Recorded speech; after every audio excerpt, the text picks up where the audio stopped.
So welcome, Nikita. Hi, it's so excited to be here. I'm excited to be chatting with you too. I've been watching you, following you, and chatting with you on LinkedIn for some time now. And I have to tell you, when I first saw, before we even connected, I saw one of your posts that someone else commented on, and I thought, who is this? Who is this young girl? And I don't mean that in a, but you're not a baby. Who is this young woman who is so dedicated to this elephant? So I want to talk about that soon, but I've been keep watching you, and your dedication, to helping animals is phenomenal. And I've got so much admiration for what you do. So you're just wonderful. Thank you so much. I appreciate it.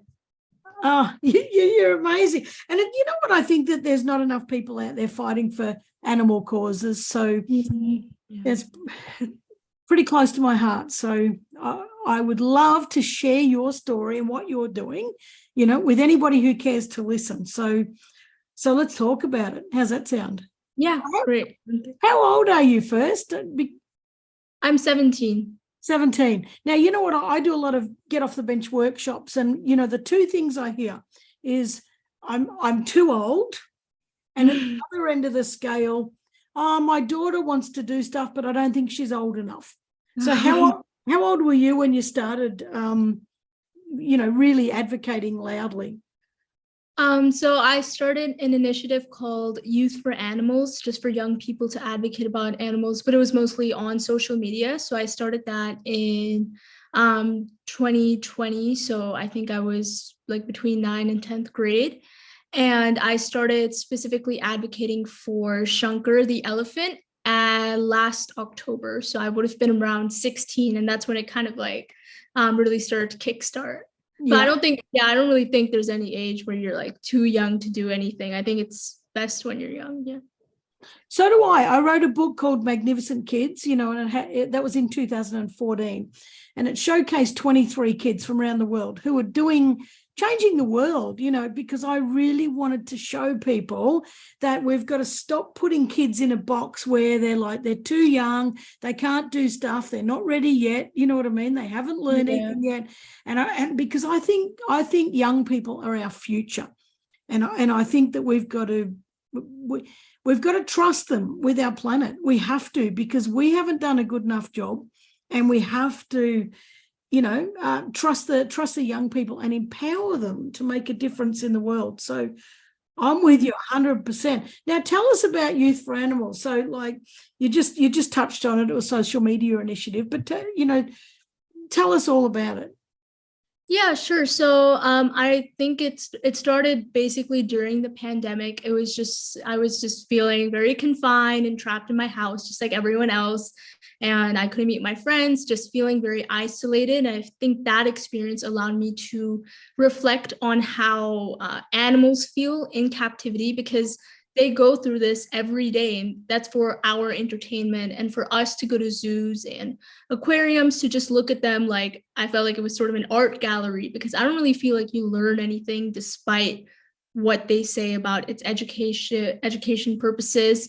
So I think that was the main motivator. So I just called my brother, and I was like, we should start a petition that advocates against zoos. So we actually started with a petition, which was ban all zoos, which I'm realizing is extreme right now, but that was the initial thing we did. And then that really led into Youth for Animals, where we broadened our scope to not just zoos, but general animal welfare. So we have around 6 volunteers listed on our website, but I think it's a lot about just people coming and going. We've had a lot of young people contribute to collective projects we've done. Yeah. So we just started out pretty simple, writing articles. We had art campaigns, and just talking on social media. That was what it was mainly about. But I think it was really good in the sense that we were able to amplify young people's voices, which, as you said, it's important to empower them. Yeah. And that's how Youth for Animals kind of started. So when you said you've got 6 regular volunteers, but you've had a lot of other youth come and go, is it hard to I have this argument with a lot of people. It's not really an argument, it's a debate. We have a lot of conversation around this. A lot of people say that youth or young people, teenagers, can't be motivated. They say that they're kind of sitting in this, I can't be bothered, kind of thing. And yet there's another stream of thought, which I've got, is that yes, they can be like that, but if we don't help them to find their purpose or to have some meaning or to make them feel that they can make a difference in the world, we're failing them. We need to do better. So when you get all these people coming through, do you think they're self-motivated, to make a difference to the planet? Or do you think they, maybe have been pushed to do it, or like do you think it's intrinsic, or do you think it's extrinsic stuff that's going on that's sending them, like pushing them towards it? Is that an easy question, or I make that complicated? No, it's fine. I completely agree with your perspective on it. Actually, I think a lot of the people I've met, most of them are just intrinsically motivated to help animals, and just in the general field of environmental sustainability, I've met so many young people. Like, I've just seen them on social media, and they are just, I think what's really nice about just young people is that they're actually doing the action. Like, it's very apparent. Like, they're going out, they're organizing drives, they're involving and trying to mentor other kids. So I think I see, and especially through social media, that allows more people to get involved. So I think definitely it is an intrinsic thing that people want to help. But as you said, some people don't know where to start. It just feels, the problem seems too big to tackle from just one person. So that's why I think it's important to have collaboration and just platforms where you feel like people are listening to you. Yeah, I love that. And I think that you hit on something there about, being overwhelmed and feeling like the problem's too big. And I see that a lot with adults, is that the problem's too big. It's, I know there's a problem with climate change. I know we shouldn't do this, but I can't make a difference. It's no, just because I put my cartons in a different container, and recycle, that's not going to change anything. But I think I'm sure you agree that if everybody does just a little bit extra, when we move dramatically towards a better place, if we can all just do one little thing or two little things, to make a difference. What do you reckon? Yeah, and I think it's really about also just a change in mindset. Even if you are doing something and you're like, oh, like I can't individually by just like recycling, can't do anything. If everyone starts recycling, then that's just a collective, like kind of like cultural shift, which is going to make a large impact. And I think it's a good way of dealing with, there's so many problems, there's so many different ways to tackle it. It can definitely be overwhelming for adults and children. Yeah, I agree. I was in Hawaii many years ago, and I went into this gift shop, and it had one of those little cards, the cards that have sayings on them. I don't know if you've ever seen them. And it had, there was a bit more to it, but basically the message was, I'm only one, meaning that what can I do?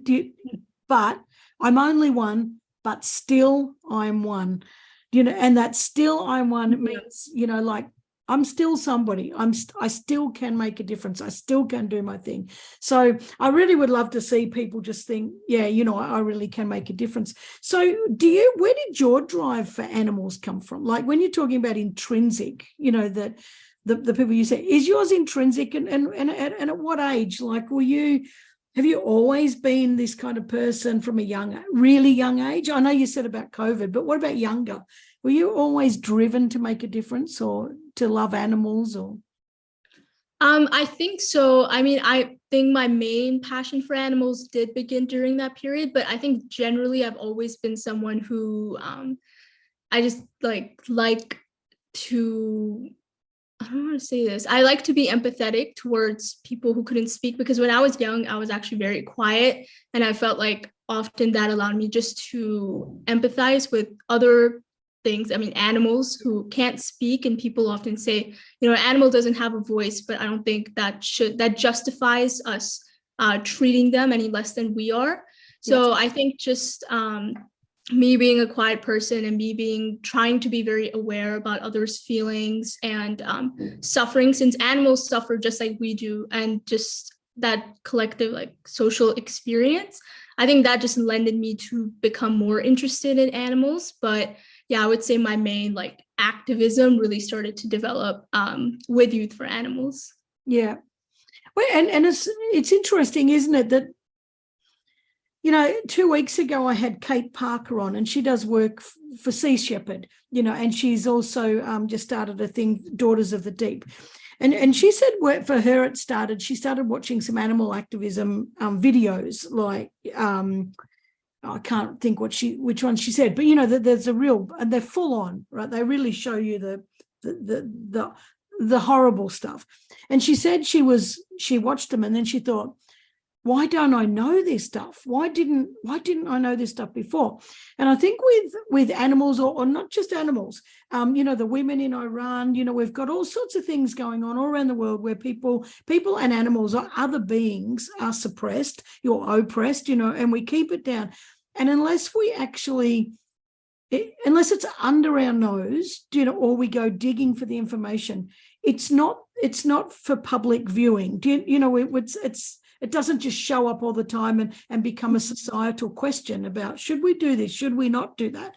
So I like that when you're saying about in COVID that you suddenly felt, you know, the same as what an animal would feel. And I think sometimes we don't actually acknowledge it or anything until we're in a situation where we can truly empathize, you know, with that space. I wrote a song many years ago, maybe in 2010, called Broken, and it was from the perspective of a dog, but it doesn't have to be a dog, but inside an animal experimentation lab.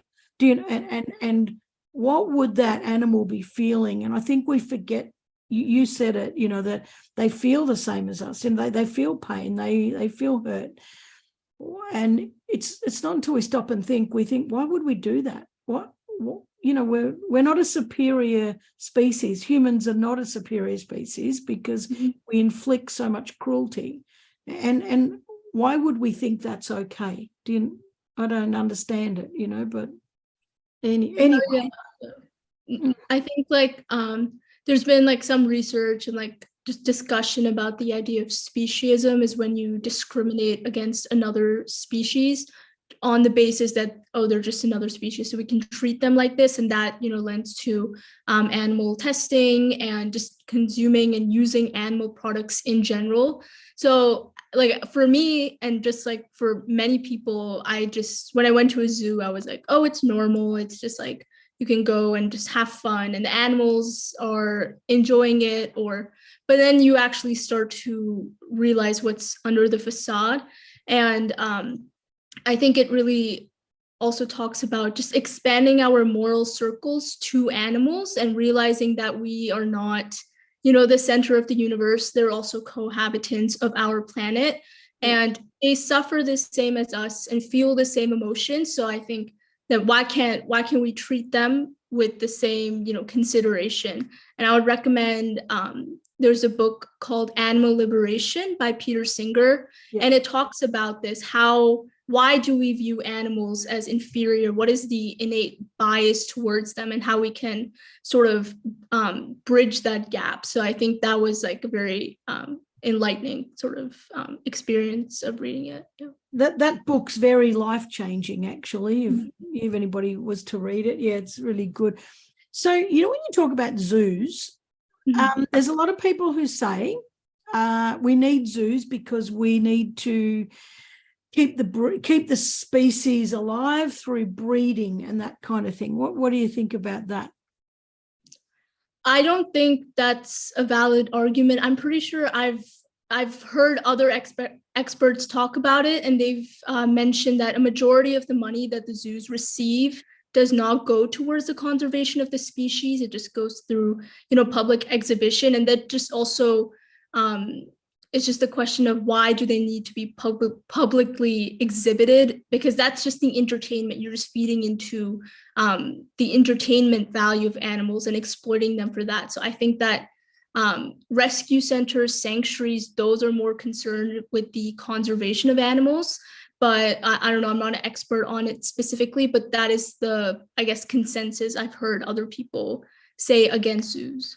Yeah. And I think you need to look at it like there are some zoos that seem okay, but there are some zoos that are horrible. And you can literally see that they're sitting in their own poop. They've got no water. It's no clean water. They're starving. That sort of stuff. And I just think that I'm not advocating for any of them, actually. I agree with you. I don't think that animals should be on display. I don't believe in animals being here for our entertainment, and it's for any use. And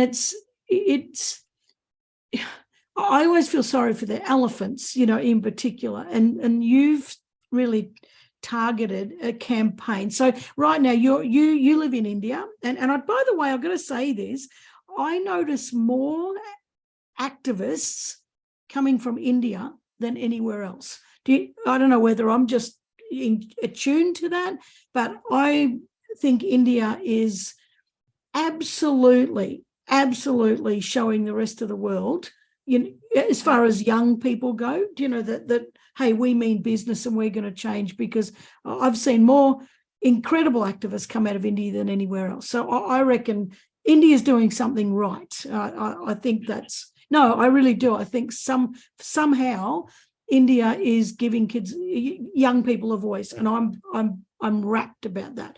Now you're in New Delhi in India, and the elephant you were talking about before is Shankar, and who is in the New Delhi Zoo. So why did you target that, Shankar, for a campaign, like when you could pick hundreds of animals in hundreds of zoos and everything else? I know that one's close to you, but did you go to the zoo and see Shankar and think, oh my God, this is awful? Or how did you decide to campaign for Shankar? Yeah, I think I started off just seeing a sort of a report by the Central Zoo Authority, which controls all the zoos in India. And they had said that they had banned the exhibition of elephants in Delhi in India in 2009. And I knew we had 3 elephants in the zoo itself in Delhi. So I was very confused about that. So I just thought I'd visit the zoo. And yes, it was really just Shankar's condition, which inspired me to fight for him, just because I was so heartbroken by what I was seeing, because he was in complete solitary confinement. He had no visual or auditory communication with the other 2 Asian elephants, which are together. And there was a railway line right next to him. So it was loud even for me. I couldn't imagine he lived there. And elephants' ears are very sensitive. His enclosure was barely an acre, which is the minimum for elephants. And they usually walk like 50 to 60 kilometers in the wild. And there was just no enrichment there. He couldn't forage for food. There was no natural vegetation. There was no water body the first time I went there. I think they added one, but it's still not adequate. And he was chained we talked to the caretaker. He told us he was chained for 17 hours a day. Oh. And he was just let out when the public was there. And even then, I think he was still partly chained. And I think one of the main things I noticed is when there were many people there, he was swaying side to side and like bobbing his head, which is a sign of stereotypical or repetitive behavior from the distress of being captive. And the people around me, they were like, oh, yay, he's dancing. But, clearly it was the opposite. And that just also told me how people aren't aware of what animals go through in zoos. So I think that really inspired me to fight for Shankar. And it was also just because I learned he was one of the only 2 African elephants in India. There's another one in near Bangalore. So I just found it weird. He came here, just for context, he came here in 1998 with another elephant named Bombay, but she unfortunately passed away in 2005. So he's been alone ever since for 16 and plus years. So I think that aspect of being solitary, especially when he's an elephant, which are incredibly social animals, also just made me more motivated for, him in particular. So he's an African elephant and the other two are Asian elephants. Do you know enough about elephants? Because I don't. Can they mix the two? Like, do the two, can they? They can. I think they had, usually they don't mesh well together. And I think they had tried putting Shankar with the other two, but he was too aggressive to, so they had to separate him. And the caretaker was telling us, he was like, yes, like this elephant is very aggressive. He's gone mad. And he was also a diplomatic gift from Zimbabwe. So like, I don't think it just made the court case more complicated that he was a gift. And yeah. And that's something that they used to do a lot of, you know, is kings or royalty or, you know, or emperors, whatever they used to be called back there, would give gifts to the head of other countries and that kind of stuff, and a white elephant, it used to be, you know, they say the white elephants, and because you couldn't do anything with them, and they used to actually trade them as gifts a long time ago, and that's where it came from. So what about the other African elephant that's in another zoo? I mean, do you, when you're doing your campaigning, have you ever brought that up as a possibility that the two of them can be together, or have you had any, you know, thoughts on that or discussions with anybody on that? Yeah, I've actually visited the zoo near Bangalore. I wanted to see the other African elephant's name is Rambo, and he was actually sent here with his like parents, but they passed away. But what I did notice was different about Rambo's condition is that he had visual communication with the other Asian elephants there. Yeah. So his enclosure was right next to theirs, and they sometimes like touch trunks. So I think, and the zoo was honestly just in better condition. So I think that's why I decided to focus on Shankar first. Yeah. But when we had planned, if, you know, Shankar's case, it works out, then we would suggest to the government to also consider Rambo in this situation. And our first demand was taking Shankar back to a sanctuary in Africa. So we would hope for the same for Rambo. As for putting the two elephants together, that's definitely a possibility. And I think that would be a good solution if, you know, if we have a domestic sanctuary for Shankar, then both of them can be together and have more gradual introduction. But there is a chance that they won't, like their social whatever interactions are very complex. So there's a chance it won't work out. But I think that's definitely a good solution we're considering. So is there a domestic sanctuary in India or somewhere in Asia, you know, close, and like even in another country close by, you know, that he could be relocated to? Yeah, there are few elephant sanctuaries in India, but they are over there. But I think the reason we were looking for a sanctuary abroad is because we wanted Shankar to interact with other African elephants, and not just necessarily one, but have like that herd and just have more space. Because in India, otherwise they're only Asian elephants. I'm not sure about nearby, but I think there are other elephant sanctuaries, but those have Asian elephants again. Like I think the Cambodia elephant sanctuary, or some sanctuaries, they only accept female elephants. So it's difficult. I think it's very difficult to integrate a male African elephant. That's what everyone's told me. They're like, oh, they're the most difficult to incorporate. So I think that's why we were looking at a place in Africa for them. Well, I hope you achieve it, because it would be so nice, and they live for so long. You know, and it's just such a sad life to be locked up. It's not just the locked up; it's the condition. It's the fact that he's got no stimulation. The fact that his well-being is, you know, deteriorating. It's I think it's bloody awful. And you did the petition. You got over 200,000 signatures. When you filed it with the High Court of Delhi, is that what it was? Yeah, the Delhi High Court. When will they consider it, or have they given you any indication that they're considering it, or like, is there anything going on, any progress? Yeah, sure. I'll just like give you a brief timeline as well. We had filed the official petition in December, and then I think some of our hearings were postponed, but then in March, they accepted the petition in the High Court. So that was an accomplishment. And then we had one in around June or July.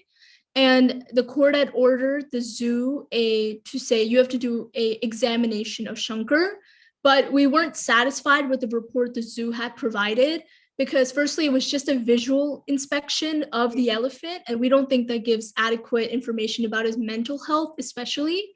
And also the zoo suggested bringing in more female African elephants because they were like, if he's so lonely, just get more elephants. But we are completely against that solution. We think that's against what we're advocating for. The goal is to stop captivating more elephants. And also, if one of them dies again, you're stuck in the same problem. Yeah. And there's no space in the Delhi Zoo. You need so much space for multiple elephants. So there's just, so we weren't happy with what the zoo has provided. And right now, I think our next court hearing is for around early next year. So I think we just have to have discussion again with the court and just, that's the progress. I would say it has been sort of slow right now just because it is the court, but hopefully we have a good outcome next year. So when you say that you're presenting it to court, do you go? Like, do you go to the court and present your case? I can't go since I think the petitioner's not allowed, but I can see it online, so I'm just like on my computer looking at it on the screen. But our lawyers do go, okay. And then the representatives of the zoo and ministry also show up. So you've got to pay for those lawyers. Actually, they're doing it on a pro bono basis, which is really nice. They're very empathetic towards the cause. So that's been really great. Oh, that's fantastic. So do you think, I know this is a bit of a woo-woo question. Do you think, Shankar, what am I saying? Shankar, do you think intuitively he knows someone's trying to fight for him? I hope so. I mean, I'm not really sure, but I do visit him sometimes, and I can't even imagine how bad it is in the winter, but it's just, I think the zoo has at least made some changes. Like they've added a small water body, they've extended his property a bit, and I think they're really advocating for, we'll make the conditions better in the zoo, but I still don't think that's adequate. Yeah. When you go and visit him, does it break your heart? Do you just want to say to him, I'm fighting for you? It's making me cry. I know. Oh God. No, I do. I feel so bad. He honestly just goes back and forth, just pacing, and it's just he can barely take like 20 steps. It's just there and back. Boy. So at least more people are aware though. So I hope that his conditions do get better. So do I. And you've had extensive media, like tons and tons and tons of media, like, where's my bit of paper? You've been in the Indian and international media, including BBC, ABC News, Newsweek, Financial Times, Hindustan Times, Times of India, Indian Express. So you've had stacks of coverage, in the media. Are they positive? Is that media positive towards you? Or are they just saying some kids trying to get the elephant out? Or are they really saying, yes, we agree with Nikita, this should happen? Or are they a bit of a mix? I think overall it has been really positive. I mean, for the interviews that I spoke of, obviously they were supportive, but I'm trying to think of any criticism. I mean, obviously by the zoo, there's some reports which are interviewing me and the zoo. So hearing the director of the zoo's opinions, or I personally thought they were like contradicting themselves and not really making sense, but we have had some criticism in that aspect. Also, this is like really random, but I'm pretty sure someone was like, oh, she goes to an American school, so this is like some foreigner, like the foreigners are trying to intervene in Indian affairs. I think it doesn't make sense to make this a political matter at all. Even in the court hearing, what someone had mentioned, this is our property, like Shankar is our property, India can take care of him. And I think just like, actually, it's not about the country. It's not about like saying India is worse, Africa is better. It's just about the condition of the zoo and what's doing best for the elephant. So I think making it political or relating it to foreign versus domestic competition, I don't think it makes any sense, because it's about animals in the end. So yeah.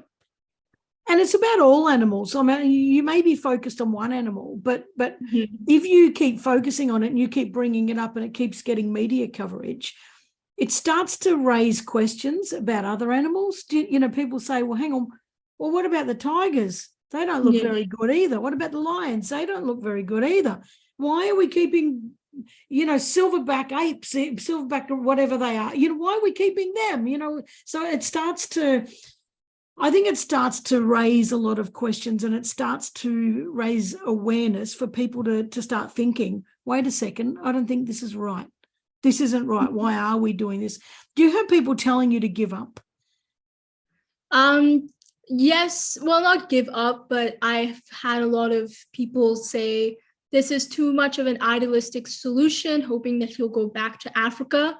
And they're just saying, do what's feasible, do what's rational, work with the government, which is, I guess, good advice. But I think at the same time, you can still be rational, but still be idealistic. I don't think you always have to settle for the suboptimal solution. Yeah. So that's why I think, especially just, that's a problem with like young activists. Many people are like, oh, you're too utopian in what you want. It's just too idealistic. But I don't think there's a problem with that, because I think it's good to be ambitious in this perspective, because that's what really opens the conversation about animals. I mean, I'm just thinking of an example. In New York, there was a case for Happy the elephant. They're arguing for personhood for her. And I think that's just a good example of what's being ambitious. Yes, it's radical and it doesn't seem rational, but I think that's what actually sparks change. So I've definitely had people say, it's not a feasible solution, but we've sort of, I think to counter that, all you really need is science-backed research. You need facts. So we've done a lot of research on and talked to a lot of experts about what is possible for Shankar. We're not just like, oh yeah, he should go back because that emotionally makes sense. We've put more research into it, and we actually contacted a UK charity, Aspinall Foundation, and they have sanctuaries in Africa, and they're willing to pay for and facilitate Shankar's transportation back to their African sanctuary. Wow. So, and they're, experts on rewilding in this. So we do have, we are providing, I think that's important, providing solutions, not just saying things. So I think that's really helped us gain credibility. That's amazing. Like, I'm just thinking when you said we've got that, what was that organization again? In Aspinall Foundation. Aspinall. So as you were talking before, I was thinking, so the government might be thinking, well, we're not going to pay hundreds of thousands of dollars, to transport this elephant back to Africa, and Africa's not going to pay it. Therefore, that the big lofty goal that you've got, they could argue, well, why should we pay all this money? Yeah. But now you're saying that this other organization, which I don't agree with, by the way, I think they can afford it. But now you're saying this Aspinall are saying we're going to pay for it. We can pay for it. We do have the sanctuary. We do have the space. So in actual fact, when you're talking about lofty goals, like these big goals that are a little bit idealistic and everything else, they're actually not. Like that. Like the fact is, you could do it, and it's not your lofty goals that are stopping you. It's one person or one group of people making a decision and just saying, yes, here you go. There you go. Like if it's not going to cost us any money and you're going to facilitate it all, we'll just tick the box. You can have Shankar back. And so it's not actually, that's rational to me. That's the rational solution. And I don't think it's a big idealistic goal. I think you've actually got the logistics already work. So in actual fact, it's just not moving because people are being stubborn. That's really the truth. Do you know? Yeah. I think it's definitely been hard, but I really don't know where the government stands right now with it. But yeah, I guess we'll just have to wait till next year, January disease. Yeah. And I'm not going to criticize the government. I don't want them hearing this and then saying bugger it, we're not going to do it, because I think the government has advanced a long way. And I don't see this as being a major setback for the government to just say, yeah, let's just do this. And prove to the rest of the world that they're actually forward thinking and in a much better place than a lot of other governments. I think they could do that. Now, you've got tons of awards. I just want to let me read them out, because if I try, I'm not going to try and remember them because it won't work. So you received a very prestigious Diana Award, which is from Princess Diana Award, and the Youth Award from the Federation of Indian Animal Protection Organisation. You're also a youth ambassador for Born Free Foundation and Earth Day Org, and a member of the IUCN's Commission on Education and Communication. And you're also a host on a UK radio station called All About Animals Radio. So you're not just somebody who said, well, I'm just going to get a petition signed and sit around and just wait for that to happen. Like you're actually moving and shaking in a lot of areas, and you're putting your money where your mouth is and saying, no, I mean business. I'm going to make sure that I'm visible in so many spaces, and that I've got a voice on the table. And I absolutely love that. Well, what did you win the Diana Award for? It was just for this initiative, the Shankar campaign. But yeah, that was really, really cool. The cool thing is that a few, other young people won it as well, around the world. So I think, again, that's just a testament to how young people are the future. So it was very nice, very honored to receive that. Is it just for young people, the Diana Award? Yeah. Yeah. Up to what age? What's the age group? I don't know. I think it's just young people, but I've seen some really young people there, 12, 13. They're already doing so many things. So that's been very cool. Yeah. And this is for they do one every year, an award every year. See, and you I just think that there are so many people who could say, what's the point? I feel so sad for that elephant. I wish there was something we could do. And a lot of people are blocked by feeling like there is nothing I can do. So it takes a lot of courage to actually take on the government and to take on the High Court, to you can initially look at this elephant and go, that's really sad. And that's almost seemingly impossible to move this elephant. But I'm going to do it anyway. What is it? What is it in you? What's that special thing that you have? And I'm putting you on the spot here. You may not have an answer, but what do you think it is? What's that thing, that characteristic within you that says, I'm not stopping. I'm doing this, despite the odds? Honestly, I just think it's my love for animals, love for Shankar, and just how much I feel for him. And I would say a lot of it is also just the support and collaborative efforts that have gone into it. Because a lot of people, actually, the reason I first knew about Shankar is because of a journalist who I met, and he's been very, very supportive throughout the process. And he's actually who got me in touch with Aspinall Foundation.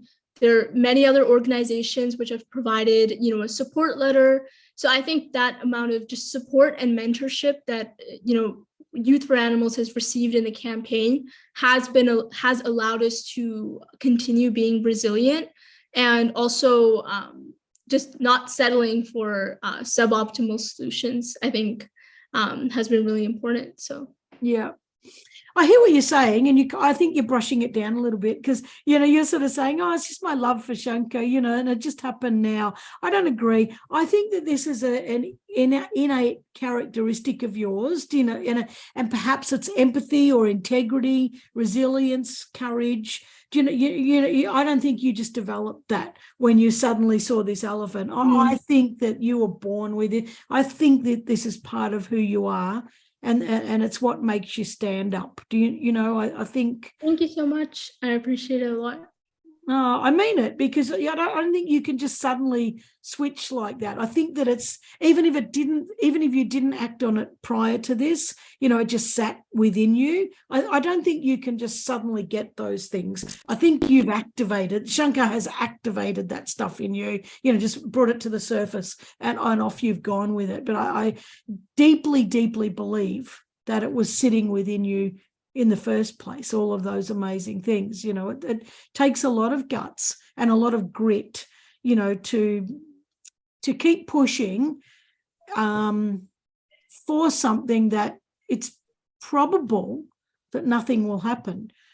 But it's the possibility that something might happen is what provides that optimism. And there you go, optimism should be added to that list as well, because if it's possible, then we should keep fighting for it. So I absolutely love what you're doing, but as a whole, for all of society, like, humanity is supposed to mean, in my mind, humanity means kindness. Humanity means, and as humans, we're not showing that a lot of the time, and perhaps the majority of humanity is kind but doesn't know what to do, and perhaps it's just a minority core of bad people that are causing all the problems in the world. But how do we, I don't know, what do we need to do to get people to see that we need to protect animals? I know you're already doing your thing, but as a greater good, what are your thoughts? And I know you don't have to have the answer, but just what are your thoughts on that?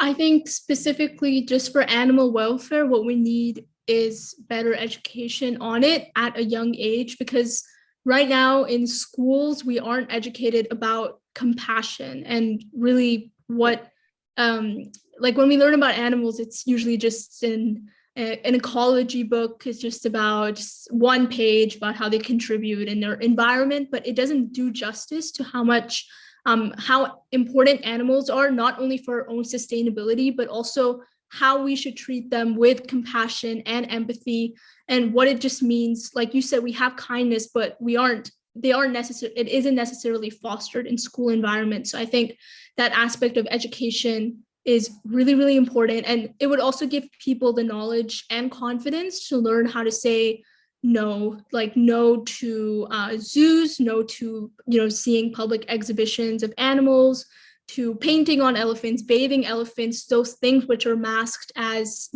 having educational and entertainment value. We need to learn how to say no to them. And I think it's consumer demand which ultimately fuels all of these things. So the second that we do have the ability to change it, because if we stop demanding for it, then it will, eventually just phase out. And I think phasing out is really important. I see that as a next step. Phasing out of zoos. I know several organizations like Born Free, they have like a plan for that. So I think starting young and starting at the root of just general compassion is really important to just build an environment where we value animals the same level as we value ourselves. Yeah. And in actual fact, they're no less than us, and it's just a story. It's a story that man has made up over time to take advantage, of a weaker species. But I don't think they're weaker, and I don't think they're less.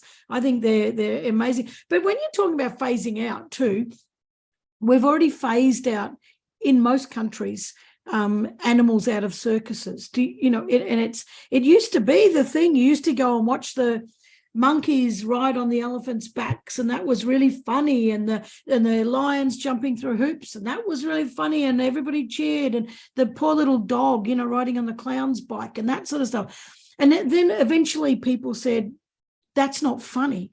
Wait a minute, behind the scenes, they're all tied up, they're all locked in cages, the elephants are chained. This isn't entertainment. That's not a fair run.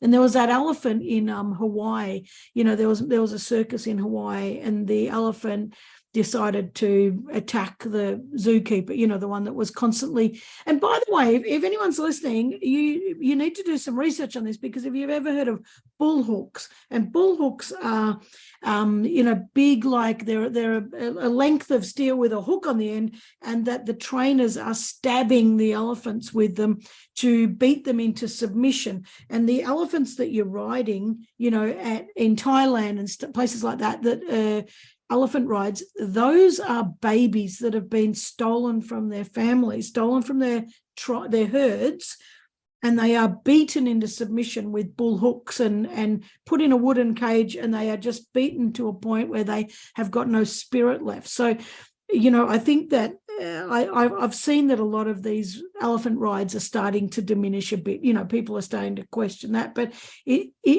the problem is it's not getting under people's noses enough. And so what you're doing, you keep constantly raising awareness. And I keep seeing you on LinkedIn saying this and this and this and this, you know, and it's possible that your feed is mostly hitting people like me who already agree with you, you know, but if you don't show up, you know, with that sort of stuff, people just won't know. And any animal in captivity or any animal that's used for entertainment doesn't do it by choice. You know, your dog might do tricks because they love you and they just like to be around you and like to please you.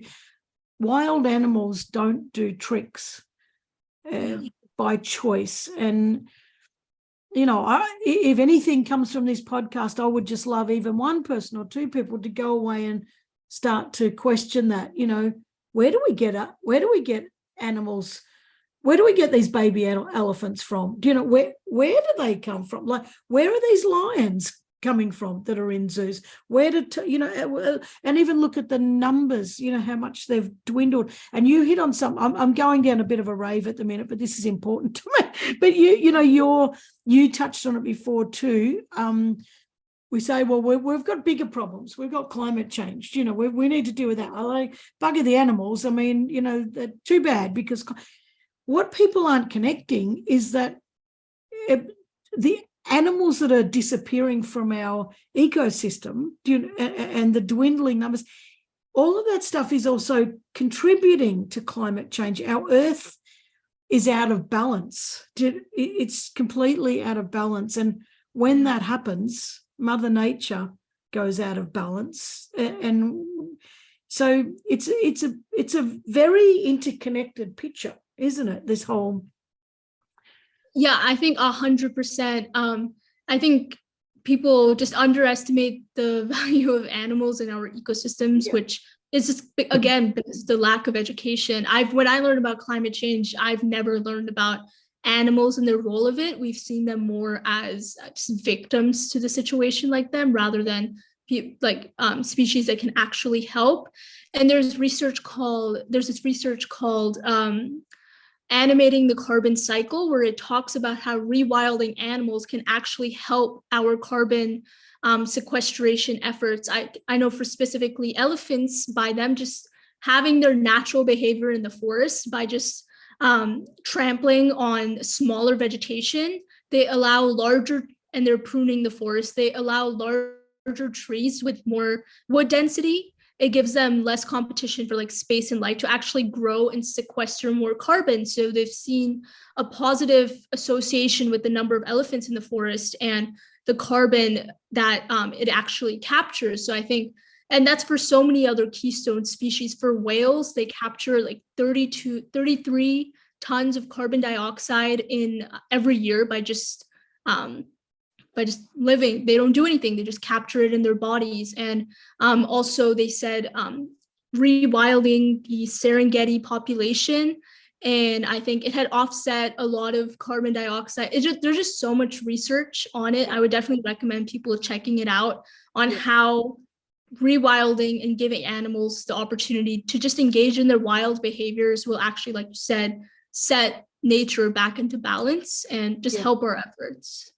Yeah, and when I said at the very start of this that I was talking to Kate Parker, we talked about that, you know, the big experiment, the big thing they did in Yellowstone National Park, you know, they took all the wolves out and it went, the whole thing that the whole thing went bad. When they put the wolves in, the whole ecosystem flourished again, and I think that we as humans need to stop interfering, to be honest, and stop thinking that we can dominate every species on the planet and just live in harmony. You said it at the very start of this interview, we can all share the planet and we can share it in harmony, and we don't need to dominate each other, and we don't need to dominate other species. And look at the way we treat other races. Like the Black Lives Matter stuff. Look at the white supremacy that's happened for years, and we don't need to dominate anybody else. Like, we're all one. We're all one. The planet's one, the people are one, the animals are one. We're so interconnected that we need to love each other. And imagine the planet. Imagine if we could just do that. If we could just love a little bit more. Imagine the planet.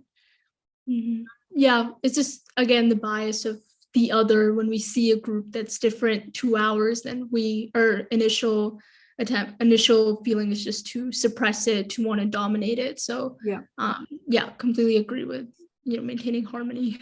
Yeah. And it's sad. I don't think we don't.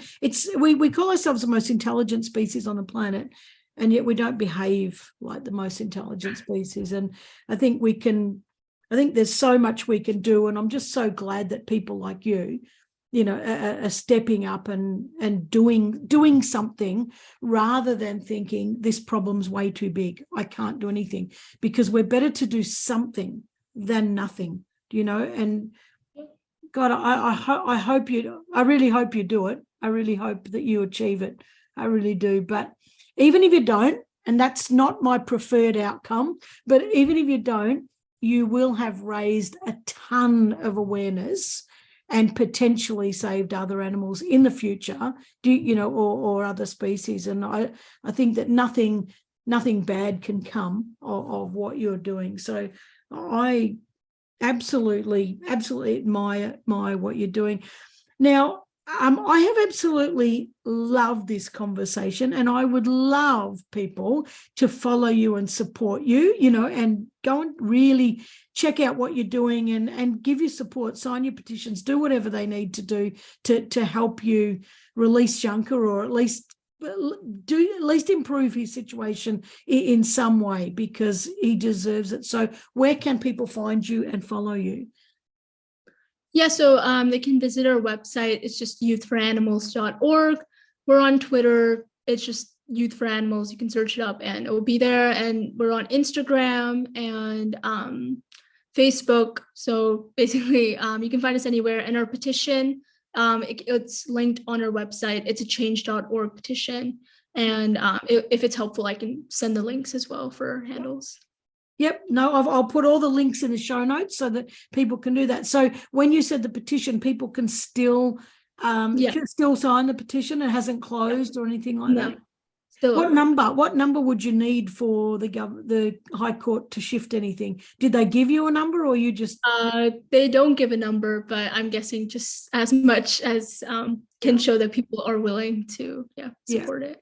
And if it keeps growing, they're going to be under pressure, by the growing numbers. So, Nikita, I've absolutely loved this conversation. You are absolutely amazing. By the way, we need to add compassion to that list of lovely words I said about you, because you got a massive heart and you're doing a massive job to make the world a better place. And I